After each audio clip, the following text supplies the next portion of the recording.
Hi అండి, welcome to my channel Bhagyalakshmi పచ్చ. ఎలా ఉన్నారు? బాగున్నారా? నేను కూడా చాలా బాగున్నాను.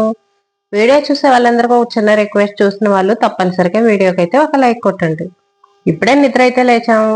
ఇంకా బయట కసులు అవి ఊడ్చేసి ఇంక ఇంట్లోకి వచ్చి వంటగదిలో అయితే కిటికీలు ఓపెన్ చేశాను. వంట చేయబోయే ముందు కిటికీలు తలుపులు అన్ని ఓపెన్ చేసి అయితే ఉంచుతాను. పిల్లలు స్కూల్కి వెళ్ళాలి కదా, ఇంకా వంట అనేది ఫాస్ట్ గా చేసేయటమేను. నైట్ అయితే అన్నం మిగిలింది, ఇంకా అన్నం తీసి ఒక గిన్నెలో అయితే పెడుతున్నాను. చాలా అన్నం మిగిలింది. ఒక్కో రోజు అన్నం అనేది చాలా ఎక్కువ మిగిలిద్ది. ఇంకా దోశల పిండి ఉంది కదా, ఇంకా అందుకని అన్నం తిరగమాతలు అలాంటివి అయితే ఏమి చేయట్లేదు. ఇంకా మధ్యాహ్నం పూట అన్నం తినటమే. చీరల గురించి మాట్లాడుకుందాం. మన ఆడవాళ్ళము ఏదైనా ఫంక్షన్ వస్తుంది అనుకోండి, ఒకటి రెండు చీరలు కొనుక్కుంటాము. ఆ చీరలో ఒక ఫంక్షన్ కట్టుకుంటాము, ఒక ఫంక్షన్ కట్టుకుంటాము. మళ్ళీ తర్వాత వచ్చే ఫంక్షన్ కి ఆ చీర కట్టుకోవాలంటే మొహమాటం. ఎవరన్నా ఏమన్నా అనుకుంటారేమోనని భయం. మొన్నే కదా ఎవడికి చీర కట్టుకుంది, మళ్ళీ అదే చీర కట్టుకొని వచ్చింది అనుకుంటారేమోనని ఆ చీర అనేది కట్టుకోము. ఇంకా అది బీరువాల్లో అలాగ మూలుగుతానే ఉంటది. చీరలు చూడటానికి చాలా ఉంటాయి, బీరువా నిండా చీరలే ఉంటాయి మనకి. ఇంట్లో వాళ్ళు బట్టలు పెట్టడానికి కూడా ఖాళీ ఉండదు, బీరువా మొత్తం మన చీరలే ఉంటాయి. ఇంట్లో వాళ్ళు బట్టలు పెట్టాలంటే కబోర్డ్ లో పెడతాము. కానీ ఫంక్షన్స్ కి వెళ్ళేటప్పుడు కట్టుకోవడానికి మనకు ఒక్క చీర కూడా ఉండదు. ఎందుకంటే అన్ని కట్టుకునే చీరలే ఉంటాయి. ఫంక్షన్కి వెళ్ళేటప్పుడల్లా కొత్త చీర రావాలంటే రాదు కదా.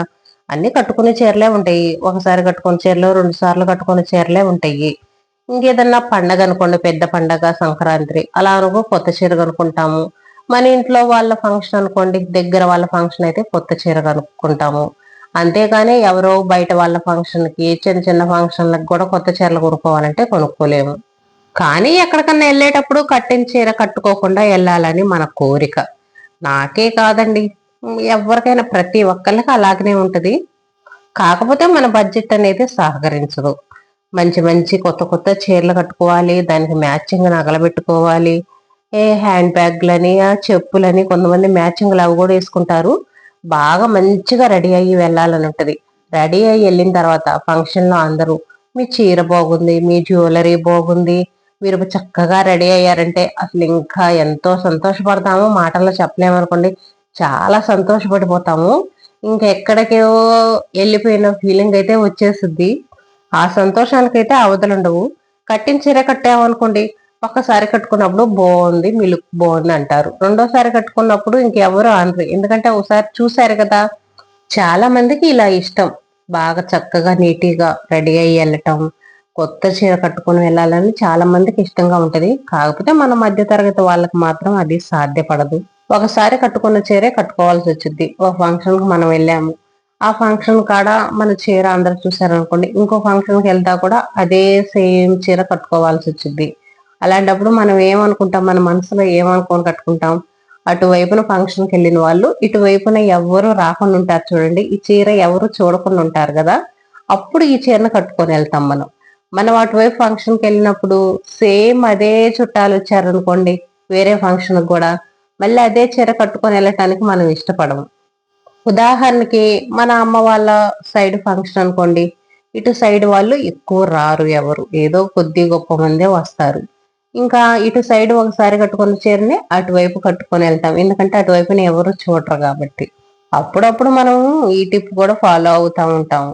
మధ్య తరగతి వాళ్ళు మాత్రం కట్టిన చీర కట్టకుండా కట్టుకోవాలి ప్రతి ఫంక్షన్ కంటే మాత్రం అది కుదిరే విషయం అయితే కానే కాదు. అది చాలా కష్టం, చాలా డబ్బులతో కూడుకొని ఉంటది. మనం ఒక చీర కట్టుకొని చక్కగా రెడీ అయ్యి వెళ్తే అందరూ బాగుందని మెచ్చుకుంటారు. ఏమో అసలు కట్టిన చీర కట్టుకోకుండా వచ్చింది, చాలా బాగుంది, నీ చీర బాగుంది, నీ లుక్ బాగుంది, నీ సెలక్షన్ బాగుంది అంటారు. చెప్పుకోవడానికి బానే ఉంటది, కానీ మనకి మాత్రం ఆర్థికంగా చాలా ఇబ్బందులు వస్తాయి. కొంతమంది ఇలాంటి పొగడ్తలకు పొంగిపోతారు. వాళ్ళకి ఇష్టం ఇలా పొగిడించుకోవటం, నీ చీర బాగుంది, నీ జ్యువెలరీ బాగుందని అలా చెప్పించుకోవటం వాళ్ళకి ఇష్టం.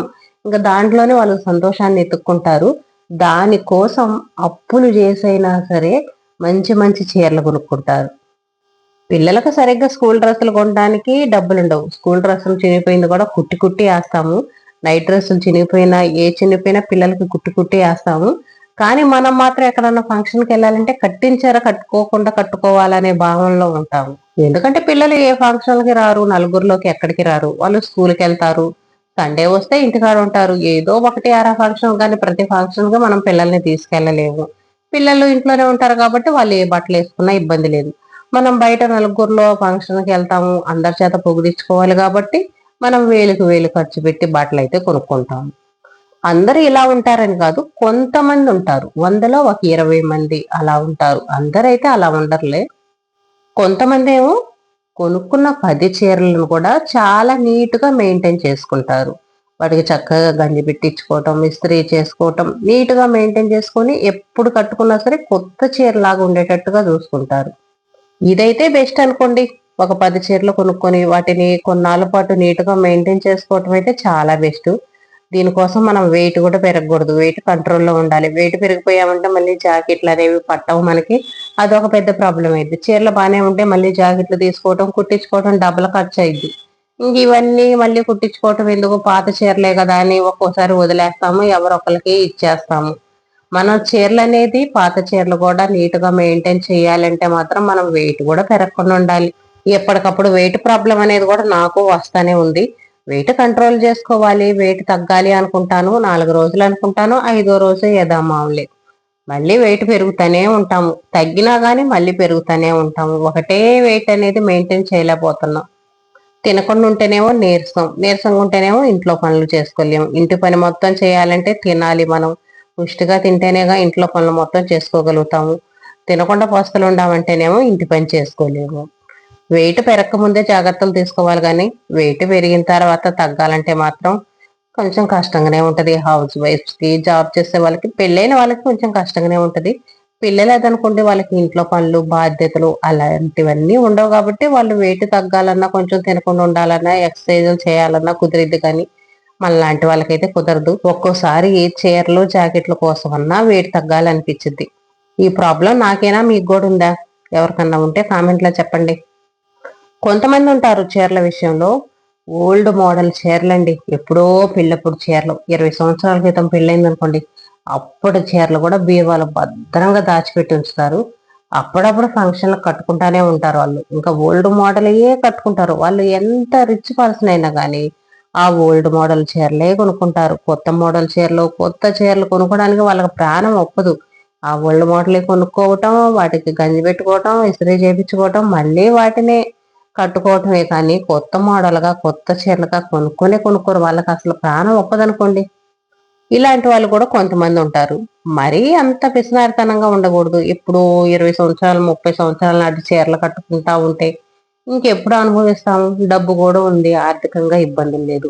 అలాంటప్పుడు కనీసం అప్పుడప్పుడైనా పండగలకి, ఏదన్నా సంవత్సరానికి 2-3 చీరలైనా సరే మంచి చీరలు కొనుక్కుంటే బాగుంటది కదా. వయసు అయిపోయిన తర్వాత కట్టుకోవాలన్నా కట్టుకోలేము. వయసు అయిపోయిన తర్వాత వాళ్ళకి మంచి చీరలు కట్టుకోవాలనిపించినా కట్టుకోలేరు. ఒకవేళ వాళ్ళు కట్టుకుందాం అనుకున్నా కూడా నలుగురు ఏమనుకుంటారు, ఆమె అప్పుడు కట్టుకోలేదు కానీ ఇప్పుడు వయసు అయిపోయిన తర్వాత ఒక మంచి చీరలు కావాల్సి వచ్చినాయి అంట అనుకుంటారని కూడా సగం కట్టుకోవటం మానేస్తారు. అందుకని మరీ అంత పిసినారితనంగా ఉండటం మంచిది కాదు. అలాగని ఏ ఫంక్షన్ పోయినా కట్టిన చీర కట్టకుండా కట్టుకోవాలన్నది కూడా మంచి అలవాటు కాదు. కట్టిన చీర కట్టకుండా కట్టుకోవాలంటే వాళ్ళు ఏదో బాగా రిచ్ పీపుల్ అయి ఉంటే తప్పనిచ్చి, లేకపోతే మనలాంటి నార్మల్ మధ్య తరగతి వాళ్ళకు మాత్రం అది సాధ్యపడదు. ₹1,00,000 జాబ్ చేసే వాళ్ళకు కూడా సాధ్యపడదు. ఎందుకంటే ఇప్పుడు ఇంటి రెంటులు మామూలుగా లేవు, పిల్లల్ని చదివించుకోవాలన్నా మామూలుగా లేవు. వాళ్ళు జాబులకు వెళ్తా కూడా ఏసీని డ్రెస్ వేసుకోకుండా వెళ్ళాలన్నా వాళ్ళ జాబ్ డబ్బులన్నీ సగం డ్రెస్సులకే ఖర్చు అయిపోతాయి. ₹1000 ఏంది డ్రెస్ రాదు. 360 రోజులు వేసిన డ్రెస్ వేసుకోకుండా వెళ్ళాలంటే అసలు కుదరదు. సగం డబ్బులన్నీ దానికే వేస్ట్ అయిపోతాయి. వాళ్ళు అంత కష్టపడి జాబ్ చేసిన ఫలితం ఉండదు కదా. ఇంకా సంపాదించింది దాచిపెట్టుకోలేనప్పుడు ఇంకా సుఖమేముంటది.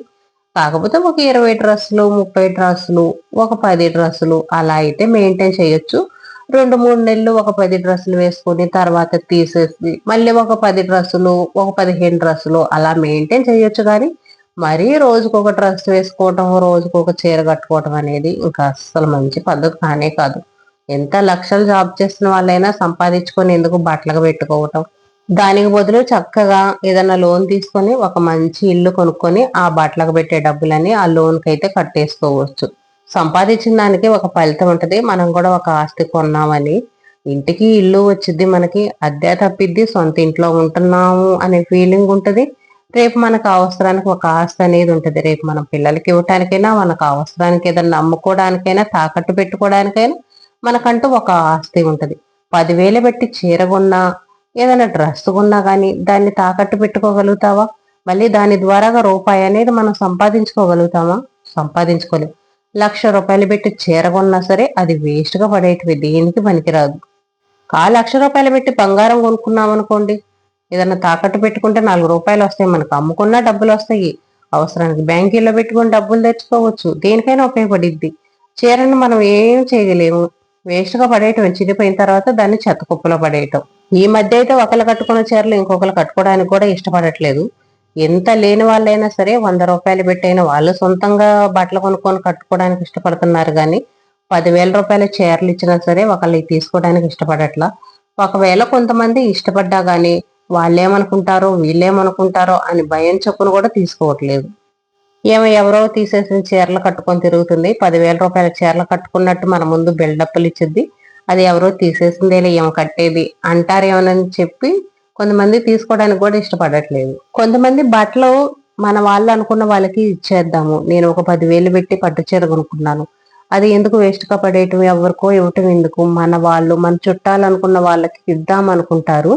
కాకపోతే మనం అడిగితే వాళ్ళు ఏమన్నా అనుకుంటారేమో, తీసుకుంటారో లేదు, మనం కట్టుకున్న చీర వాళ్ళకి ఇస్తామంటే వాళ్ళు ఏమైనా ఫీల్ అవుతారేమోనని చెప్పి కూడా కొంతమంది అసలు అడగను కూడా అడగరు.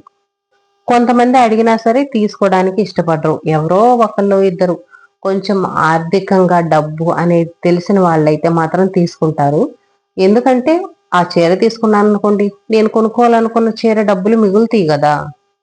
మనమేం వెళ్ళి వాళ్ళని కావాలని అడగట్లేదు, వాళ్ళే ఇస్తున్నారు కదా, ఇచ్చినప్పుడు తీసుకుంటే తప్పేముంది, మనం ఏం దొంగతనం చేయట్లేదు, ఇంకొక పని చేయట్లేదు కదా, వాళ్ళు ఇస్తున్నారు తీసుకుంటున్నాము, పిల్లలకి డ్రెస్సులైనా కుట్టించుకుందాం అనే ఉద్దేశంతో కొంతమంది తీసుకుంటారు. ఇప్పుడు సొంత అక్కా చెల్లెలైనా ఒకళ్ళు కట్టుకున్న ఇంకొకరు కట్టుకోవడానికి ఇష్టపడట్లేదు. పాత రోజుల్లో అయితే పెద్దవాళ్ళు కట్టుకున్న బట్టలన్నీ చిన్నవాళ్ళు వేసుకునే వాళ్ళు బట్టలు కుట్టించేటప్పుడే చాలా జాగ్రత్తలు తీసుకుంటారు. కొంచెం పెద్ద సైజు తీసుకుంటారు, వాళ్ళకి ఫిల్టులు వేపిస్తారు, మళ్ళీ తర్వాత వాళ్ళకు ఉపయోగపడేటట్టుగా కుట్టిస్తారు. అంత ముందు చూపుతో బట్టలు కుట్టిస్తారు. అప్పుడు కొత్త బట్టలు కొనాలంటే సంవత్సరానికి ఒక్కసారి, సంక్రాంతి పండగకి లేదనుకోండి పుట్టినరోజులు చేసుకునే వాళ్ళు పుట్టినరోజులకి, ఇంకింతే, వేరే టైంలో బట్టలు కొనరు. వీడియో ఎలా ఉంది కామెంట్ లో చెప్పండి.